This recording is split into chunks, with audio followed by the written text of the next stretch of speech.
Hello viewers, আমি ইমদাদুল হক জবিশন technologies লিমিটেডের পক্ষ থেকে আপনাদের সবাইকে জানাই আন্তরিক শুভেচ্ছা ও অভিনন্দন। আজকে আমি আপনাদের কাছে নিয়ে এসেছি নতুন একটি ভিডিও, যেটার মাধ্যমে আপনি কিভাবে জবিশনের এনভিআর ক্যামেরাকে পাসওয়ার্ড রিসেট করবেন। চলুন বন্ধুরা, দেরি না করে আমরা আমাদের ল্যাপটপের স্ক্রিনে চলে যাই। আপনাদের যে কোনো ব্রাউজারে ক্লিক করে জাস্ট jobishon.com যাবেন। jobishon.com এন্টার দেওয়ার পর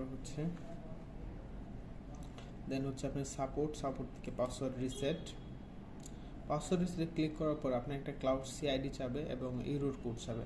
ক্লাউড সিআইডিটা আমাদের প্রত্যেকটা এনভিআর এবং ক্যামেরাতে ক্লাউড সি একটা আইডি আছে, ওই আইডিটা দিতে হবে। আর এরর কোড পাসওয়ার্ড যখন ভুল দেখাবে একটা এরর কোড দেখাবে, তখন আপনি এখানে এরর কোডটা দিবেন। তো আমার কাছে এসএসআইডি আছে, এই যে এটা আমাদের এসএসআইডি।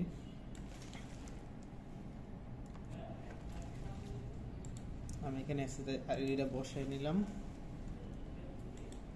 দেন এরর কোড, এইটা আমাদের ক্যামেরার error code, password error code, যে পাসওয়ার্ডটা ভুল দেখাচ্ছে।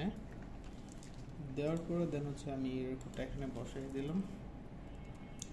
দেন জেনারেট করার পর আপনাকে টেম্পোরারি একটা পাসওয়ার্ড দিবে, একটা ইউজার নেম দিবে। আপনাদের এটা দিয়ে লগ ইন করে আপনি ইউজার নেম পাসওয়ার্ডটা চেঞ্জ করে নিতে পারবেন। তো বন্ধুরা, এই ছিল আমাদের আজকের ভিডিও। পরবর্তীতে নতুন কোনো ভিডিও নিয়ে আপনাদের সাথে আবার দেখা হবে। ততদিন আপনারা জবিশন টেকনোলজির পাশে থাকবেন। ধন্যবাদ।